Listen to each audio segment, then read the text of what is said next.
ಜಿಲ್ಲೆ ಎಲ್ಲ ಪರವಾನಗಿ ಭೂಮಾಪಕರು ಸೇರಿಕೊಂಡು ಇದು ಪತ್ರಿಕಾ ಮಾಧ್ಯಮದಲ್ಲಿ ಪತ್ರಿಕಾ ಪ್ರಕಟಣೆ ಕರೆದಿರ್ತಕ್ಕಂಥ ಉದ್ದೇಶ ಏನೆಂದರೆ, ನಾನು ಒಬ್ಬ ಜಿಲ್ಲಾಧ್ಯಕ್ಷನಾಗಿ ಸರ್ಕಾರಕ್ಕೆ ಮನವಿ ಮಾಡಿಕೊಳ್ಳೋದು ಏನಂದ್ರೆ, ಮಾನ್ಯ ಸಿದ್ದರಾಮಯ್ಯ ಸರ್ ಮುಖ್ಯಮಂತ್ರಿಗಳಿಗೆ ನನ್ನ ಮನವಿ ಏನಪ್ಪಾ ಅಂತಂದ್ರೆ, ಮಾನ್ಯ ಮುಖ್ಯಮಂತ್ರಿಗಳು 2010ರಲ್ಲಿ ಸರ್ಕಾರದ ವಿರೋಧ ಪಕ್ಷದ ನಾಯಕರಾಗಿದ್ದಾಗ ನಮ್ಮ ಧರಣಿ ಮಾಡ್ತಕ್ಕಂಥ ಜಾಗದಲ್ಲಿ ಬನ್ನಪ್ಪ ಪಾರ್ಕಲ್ಲಿ ಬಂದು ಸುಮಾರು 3 ಗಂಟೆಗಳ ಅವಧಿಯವರೆಗೂ ನಮ್ಮ ಜೊತೆಗೆಲ್ಲ ಬೆಂಗಾವಲಾಗಿದ್ದು ಎಸ್ ಸಿ ಮಾದೇವ್ ಸಾರು ಮತ್ತೆ ಯಾರು ಇನ್ನು ಅವ್ರ ಜೊತೆಗೆ ಇರ್ತಕ್ಕಂಥ ಸಹಕಾರ ರಾಜಕೀಯ ವ್ಯಕ್ತಿಗಳು ಬಂದ್ಬಿಟ್ಟು ನಮಗೆ ಬೆಂಗಾವಲಾಗಿ ನಿಂತ್ಬಿಟ್ಟು ನಿಮಗೆ ಸರ್ಕಾರದಲ್ಲಿ ಒಂದು ಅನುಕೂಲ ಮಾಡಿಕೊಡಕ್ಕೆ ನಾವು ಭರವಸೆ ಕೊಡ್ತೀವಿ, ಸರ್ಕಾರ ಎಚ್ಚರಿಸ್ತೀವಿ ಅಂತಕ್ಕಂಥ ಮಾತನ್ನು ಒಂದು ಕೊಟ್ಟಿದ್ರು.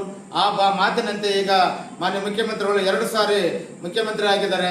ಇವರ ಅವಧಿಯಲ್ಲಿ ನಮ್ಮಲ್ಲಿ ಇರ್ತಕ್ಕಂಥ 4,800 ಜನ ಪರವಾನಗಿ ಭೂಮಾಪಕರನ್ನು ಕಾನೂನಿನ ಪ್ರಕಾರ ಕಾಯಮಾತೆ ಮಾಡಲೇಬೇಕು ಅಂತ ಕೇಳ್ತಕ್ಕಂಥ ಬೇಡಿಕೆ ಮೊದಲನೇ ನನ್ನ ಬೇಡಿಕೆ ಆಗಿರುತ್ತದೆ.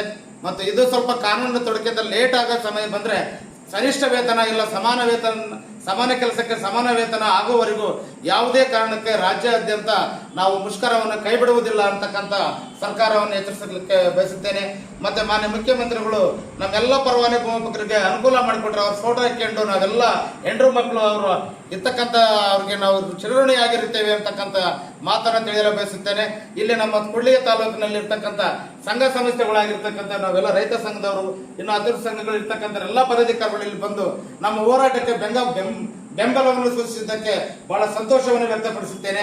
ಈ ಹೋರಾಟ ಯಾವುದೇ ಕಾರಣಕ್ಕೆ ನಮಗೆ ಅನುಕೂಲ ಅಂದ್ರೆ ಕಾಯಮಾತಿ ಇಲ್ಲ ಕನಿಷ್ಠ ವೇತನ ಸಮಾನ ಕೆಲಸಕ್ಕೆ ಸಮಾನ ವೇತನ ಆಗೋವರೆಗೂ ಯಾವುದೇ ಕಾರಣಕ್ಕೆ ನಾವು ಮುಂದೆ ಉಗ್ರ ಹೋರಾಟ ಮಾಡಲಿಕ್ಕೂ ನಾವು ಮುಂದುವರಿತೀವಿ ಅಂತಕ್ಕಂಥ ಮಾತನ್ನ ಈ ಸಂದರ್ಭದಲ್ಲಿ ಹೇಳಲು ವ್ಯಕ್ತಪಡಿಸುತ್ತೇನೆ. ತಾಲೂಕಾದ್ಯಂತ ಆಗಿರ್ಬೋದು, ಜಿಲ್ಲೆಯಾದ್ಯಂತ ಆಗಿರ್ಬೋದು, ವಿಭಾಗವಾರ ಆಗಿರ್ಬೋದು, ಇಲ್ಲ ರಾಜ್ಯಾದ್ಯಂತ ವಿಧಾನಸೌಧದ ಮುಂದ್ಗಡೆ ಧರಣಿ ಮಾಡ್ತಕ್ಕಂಥದ್ದಾಗ್ಬೋದು. ಇದು ಯಾವುದೇ ಕಾರಣಕ್ಕೆ ನಮ್ಮ ಅನುಕೂಲ ಆಗಲಿಲ್ಲ ಅಂದ್ರೆ ಮುಂದೆ ಉಗ್ರ ಹೋರಾಟ ಮಾಡಿ ನಾವು ಸರ್ಕಾರದ ವಿರುದ್ಧ ಕೂಗಾಡ್ಬೇಕಂತಕ್ಕಂಥ ಮಾತನ್ನ ಹೇಳ್ಬೇಕಂತ ನಾನು ಬಯಸ್ತಾ ಇದ್ದೀನಿ. ವಿಜಯನಗರ ಜಿಲ್ಲೆ ಜಿಲ್ಲಾಧ್ಯಕ್ಷರು, ಪರವಾನಗಿ ಭೂಮಾಪಕರ ಸಂಘದ ಜಿಲ್ಲಾಧ್ಯಕ್ಷ ಆಗಿರ್ತಕ್ಕಂಥ ಮಹಾಲಿಂಗಪ್ಪ ನಾನು. ಕರ್ನಾಟಕ ರಾಜ್ಯ ರೈತ ಸಂಘಕ್ಕೆ ಈಗ ನಮ್ಮ ಕೂಡ್ಲಿಗಿ ತಾಲೂಕಿನ ಸರ್ವೇರು ಬಂದಿದ್ದಾರೆ. ಅವರೆಲ್ಲ ಅವರು ನಮ್ಮ ರೈತ ಸಂಘ ಬೆಂಬಲ ಕೇಳಕ್ ಬಂದರೆ ಯಾವ ರೀತಿ ಅಂತ ಹೇಳ್ತಾರೆ, ಅವ್ರು ಫಸ್ಟ್ ಅವ್ರ ಮಾತುಗಳನ್ನು ನಾವು ಕೇಳೋಣ. ಈಗ ಇಂದು ನಡೆದಿರ್ತಕ್ಕಂಥ ನನ್ನ ಆತ್ಮೀಯ ಬಾಂಧವರು ಮತ್ತು ರೈತ ಬಾಂಧವರು ಇವರೆಲ್ಲ ಮತ್ತು ರಾಜ್ಯ ಸಂಘದ ಎಲ್ಲ ಪದಾಧಿಕಾರಿಗಳು ಅವರೆಲ್ಲ ನಾವೀಗ ಕಳೆದ ತಿಂಗಳು ಫೆಬ್ರವರಿ 26ನೇ ತಾರೀಕಿನಿಂದ ನಿರಂತರ ರಾಜ್ಯಾದ್ಯಂತ ನಾವು ಮುಷ್ಕರವನ್ನು ಹಮ್ಮಿಕೊಂಡಿದ್ದೀವಿ. ಏನಪ್ಪ ಅಂದರೆ ಇಷ್ಟಿನ 23 ವರ್ಷದಿಂದ ಸತತವಾಗಿ ಪರವಾನಗಿ ಭೂಮಾಪಕರಾಗಿ ನಾವು ಕೆಲಸ ಮಾಡ್ಕೊತ ಬಂದಿದ್ವಿ. ಇವತ್ತಿನವರೆಗೂ ಸರ್ಕಾರದಿಂದ ಆಗಲಿ ಇಲಾಖೆಯಿಂದ ಆಗಲಿ ನಮಗೆ ಕಿಂಚಿತ್ತು ಒಂದು ಸೇವಾ ಭದ್ರತೆ ಆಗಲಿ ಒಂದು ಕನಿಷ್ಠ ವೇತನವಾಗಿ ಇಲ್ಲದೆ ರೈತರು ಕಟ್ತಕ್ಕಂಥ ಫೀಸ್ನಲ್ಲಿ ಆ ಫೀಸಲ್ಲಿ ನಿಮ್ಗೊಂದು ಪ್ರಕರಣಕ್ಕೆ ಇಷ್ಟು ಅಂತಕ್ಕಂಥ ಒಂದು ಪ್ರಕರಣಕ್ಕೆ 1200 ರೂಪಾಯಿ ಮೊದಲು ಇರ್ತಕ್ಕಂಥ 300 ರೂಪಾಯಿನಿಂದ ಅದನ್ನು ಹಂತವಾಗಿ ಹೋರಾಟ ಮಾಡ್ಕೊಂಡು ಬಂದಿರೋದ್ರಿಂದ ಇವತ್ತು 1200 ರೂಪಾಯಿಗೆ ತಂದಿಟ್ಟಿದ್ದು ಅದರಲ್ಲಿ ಜೀವನ ನಿರ್ವಹಣೆ ಮಾಡ್ತಕ್ಕಂಥದ್ದು ನಮ್ಮೆಲ್ಲ ರಾಜ್ಯಾದ್ಯಂತ ಇರ್ತಕ್ಕಂಥ ಪರವಾನಗಿ ಭೂಮಾಪಕರಿಗೆ ಅಸಾಧ್ಯವಾಗಿರ್ತಕ್ಕಂಥ ಮಾತು. ಮೊದಲು ಇರ್ತಕ್ಕಂಥದ್ದು ಬರೀ ನೋಂದಣಿ ಪೂರ್ವನಕ್ಷೆ ಅಷ್ಟೇ ಇತ್ತು.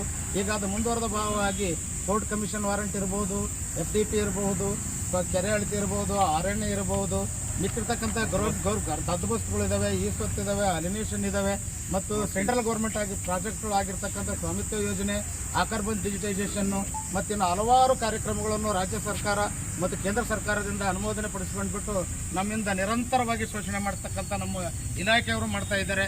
ಬಟ್ ಇದರಲ್ಲಿ ಸರ್ಕಾರ ಯಾವತ್ತಿದ್ರೂ ನಮ್ಮ ಜೊತೆಗೆ ಸಹಕಾರ ಪಡ್ಕೊಂತ ಬಂದಿದೆ.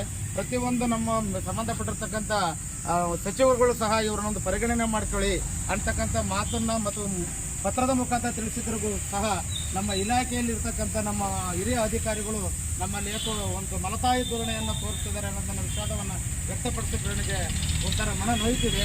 ಆದರೂ ಒಂದ್ಸತಿ ಮಾನ್ಯ ಉಚ್ಚ ನ್ಯಾಯಾಲಯ ಸಹ ನಾವು ಕೋರ್ಟ್ ಮೆಟ್ಟಿನಿದಾಗ ಇವರಿಗೆ ಸೇವೆ ಆಧಾರದ ಮೇಲೆ ಇವರಿಗೆ ಒನ್ ಟೈಮ್ ಮೆಜರ್ ಮಾಡ್ಕೊಳ್ಳೋಕ್ಕೆ ಕಾನೂನಲ್ಲಿ ಅವಕಾಶ ಇದೆ. ದಯವಿಟ್ಟು ಇವರಿಗೆ ಒಂದು ಮಾನವೀಯತೆ ದೃಷ್ಟಿಯಿಂದ ಸರ್ಕಾರ ಮನಸ್ಸು ಮಾಡಿ ಇವ್ರನ್ನ ಒಂದ್ಸತಿ ಸರ್ಕಾರದ ಒಳಗಡೆ ಗೌರ್ಮೆಂಟ್ ಸರ್ವೇರ್ ಅಂತೇಳಿ ವಿಲೀನಗೊಳಿಸ್ಕೊಳ್ಳಿ ಅಂತಕ್ಕಂಥ ಆದೇಶ ಸಹ ಇಟ್ಕೊಂಡು ನಾವು ಕಾನೂನು ಹೋರಾಟ ಸಹ ನಾವು ರಾಜ್ಯಾದ್ಯಂತ ಮಾಡ್ಲಿಕ್ಕೆ ಕತ್ತಿದ್ದೀವಿ. ದಯವಿಟ್ಟು ಈಗ ನಾವು ರೈತರಿಂದನೇ ಜೀವನ ಮಾಡ್ತಾ ಇರೋದು. ನಾವು ಇವತ್ತೇನಾದರೂ ಇಲ್ಲಿ ನಿಂತ್ಕೊಂಡು ಮಾತಾಡ್ತಿದ್ದೀವಿ ಅಂದರೆ ಆ ರೈತರು ಕೊಟ್ಟಿರ್ತಕ್ಕಂಥ ಭಿಕ್ಷೆ ಅಂತಕ್ಕಂಥ ಭಾವನೆ ನಾನೆಲ್ಲರಲ್ಲಿ ಹೇಳಕ್ಕೆ ನಾನು ಇಷ್ಟಪಡ್ತೇನೆ. ಈಗ ಅವರಿಲ್ಲ ಅಂದರೆ ನಮ್ಮ ಜೀವನನೇ ಇಲ್ಲ. ಆದರೆ ಸರ್ಕಾರ ನಮಗೆ ಸಹಕಾರ ಕೊಟ್ಟರು ಸಹ ನಮ್ಮ ಇಲಾಖೆ ಅಧಿಕಾರಿಗಳು ನಮ್ಮನ್ನು ಮಲತಾಯಿ ಧೋರಣೆ ಮಾಡಿಬಿಟ್ಟು ನಮ್ಮನ್ನು ಒಳಗೆ ಹೊರಗೆ ಅಂತ ಹೇಳ್ತಾರೆ. ಪ್ರತಿಯೊಂದು ಇವತ್ತು ಹಕ್ಕುಪತ್ರ ಬಿಡಬೇಕಾದ್ರೆ ಹಕ್ಕುಪತ್ರ ರೆಡಿ ಮಾಡಿಕೊಟ್ಟರು ನಾವು, ಆದರೆ ಹಕ್ಕುಪತ್ರ ಹಿಡ್ಕೊಂಡು ಫೋಟೋ ತೆಗೆಸ್ಕೊಂಡು ಅವರು ಸರ್ಟಿಫಿಕೇಟ್ಗಳನ್ನು ಇಸ್ಕೊಳ್ತಕ್ಕಂಥ ಕಾರ್ಯಕ್ರಮ ಮಾಡ್ಕೊಳ್ತಕ್ಕಂಥವ್ರ ಮೇಲಿನ ಅಧಿಕಾರಿಗಳು ದಯವಿಟ್ಟು ಇದನ್ನು ಮಲತಾಯಿ ಧೋರಣೆಯನ್ನು ನಿಲ್ಲಿಸಿ ನಮಗೆ ನೀವೆಲ್ಲರೂ ಬೆಂಗಾವಲಿಗಿದ್ದು ನಮ್ಮ ಹೋರಾಟಕ್ಕೆ ಸಹಕಾರ ಮಾಡಬೇಕು. ಯಾವುದೇ ಕಾರಣಕ್ಕೆ ನಮಗೆ ಕನಿಷ್ಠ ವೇತನ ಇಲ್ಲ, ಸೇವಾ ಭದ್ರ ಸಿಗುವವರೆಗೂ ನಮ್ಮ ಹೋರಾಟವನ್ನು ನಿಲ್ಲಿಸಲ್ಲ. ರಾಜ್ಯಾದ್ಯಂತ ನಾವು ಉಗ್ರ ಹೋರಾಟ ಮಾಡಲಿಕ್ಕೆ ಸಹಕಾರ ನಾವು ಕರೆ ಕೊಡಬೇಕಾಗುತ್ತೆ. ಅಂಥ ಟೈಮಲ್ಲಿ ನೀವು ನಮ್ಮ ಬೆಂಗಾವಲಿಗೆ ನಮ್ಮ ತಂದೆ ಸ್ಥಾನದಲ್ಲಿ ನಮ್ಮ ರೈತ ಸಂಘ ನಮ್ಮ ಜೊತೆಗೆ ಇರಲಿ ಅಂತಕ್ಕಂಥ ಭಾವನೆಯನ್ನು ಅವರಲ್ಲಿ ವ್ಯಕ್ತಪಡಿಸುತ್ತಾ ನಾನು ಈ ವಿಜಯನಗರ ಜಿಲ್ಲೆಯ ಜಿಲ್ಲಾ ಅಧ್ಯಕ್ಷ ಆಗಿರ್ತಕ್ಕಂಥ ನಾನು ನಮ್ಮ ರೈತ ಸಂಘದ ಪದಾಧಿಕಾರಿಗಳು ಅಧ್ಯಕ್ಷರಲ್ಲಿ ನಾನು ಮನಪೂರ್ವಕವಾಗಿ ಅವರ ಹತ್ರ ವಿನಯವನ್ನು ಮಾಡಿಕೊಳ್ತಾ ನಾನು ಎರಡು ಮಾತುಗಳನ್ನು ಮುಗಿಸುತ್ತೇನೆ. ಜೈ ಜವಾನ್ ಜೈ ಕಿಸಾನ್. ಆದ್ರೆ ಶಾಂತಿಯುತ ಹೋರಾಟ, ನಾವೆಲ್ಲಿ ಕೂಗಾಟ ಚೀರಾಟ ಮಾಡ್ತಿಲ್ಲ. ಅಫಿಷಿಯಲ್ ಲೆವೆಲ್ ಅಲ್ಲಿ ಏನ್ ಮಾಡಬೇಕಾದ ಮೆಮೊರಂಡಮ್ ಕೊಟ್ಟು ರೈತರಿಗೆ ತೊಂದರೆ ಆಗ್ಬಾರ್ದು ಅಂತ ನಮ್ಮ ಹತ್ರ ಇರ್ತಕ್ಕಂಥ ಫೈಲ್ಗಳೆಲ್ಲ ನಾವು ಸರ್ಕಾರಕ್ಕೆ ನಮ್ಮ ಆಫೀಸಿಗೆ ಹಿಂದೆ ಕೊಟ್ಟು ನಮಗೆ ಸರಿಯಾದ ಬದ್ಧತೆ ಇಲ್ಲ, ನಮ್ಗೆ ಸೇವಾ ಭದ್ರತೆ ಇಲ್ಲ, ನಮಗೆ ಸೆಕ್ಯೂರಿಟಿ ಇಲ್ಲ. ಹಾಗಾಗಿ ಕೆಲಸ ಮಾಡ್ಕೊಡಕ್ಕಾಗಲ್ಲ. ದಯವಿಟ್ಟು ರೈತರ ಹೊಟ್ಟೆ ಮೇಲೆ ಹೊಡಿಬೇಡ್ರಿ. ರೈತರಿಗೆ ಫೀಸ್ ಹೆಚ್ಚು ಮಾಡೋದು, ಅಳತೆ ಮಾಡಿಸೋದು. ಒಬ್ಬೊಬ್ಬರು ರೈತ ಇಲ್ಲೇ ಬಂದಿರ್ತಕ್ಕಂಥ ನಮ್ಮ ಸ್ನೇಹಿತರು ಇರ್ಬೋದು 70,000 ಫೀಸ್ ಕಟ್ಟಿದ್ದಾರೆ. ಆ ಫೈಲ್ ಪ್ರಕರಣ ಅಳತೆ ಮಾಡಿಕೊಟ್ಟಾದ್ಮೇಲೆ ಬರೀ 1,200 ರೂಪಾಯಿ ಕೊಡ್ತಾರೆ. ಮಿಕ್ಕಿರ್ತಕ್ಕಂಥ ದಿನ 40, 79, 69,000 ಎಲ್ಲೋಯ್ತು? ಅದು ಯಾರು ಕೇಳ್ತಕ್ಕಂಥ ಇದಿಲ್ಲ. ಇವತ್ತಿನ ರೈತರು ಮತ್ತು ನಮ್ಮ ಪರವಾನಗಿ ಭೂಮಿಕರು ಬಲಿ ಪಶುಗಳು ಆಗ್ತಾ ಇದೀವಿ ನಮ್ಮ ಇಲಾಖೆ ವತಿಯಿಂದಾಗಿ ಅಂತಕ್ಕಂಥ ಮಾತನ್ನು ವ್ಯಕ್ತಪಡಿಸಕ್ಕೆ ನಾನು ಇಷ್ಟಪಡುತ್ತೇನೆ.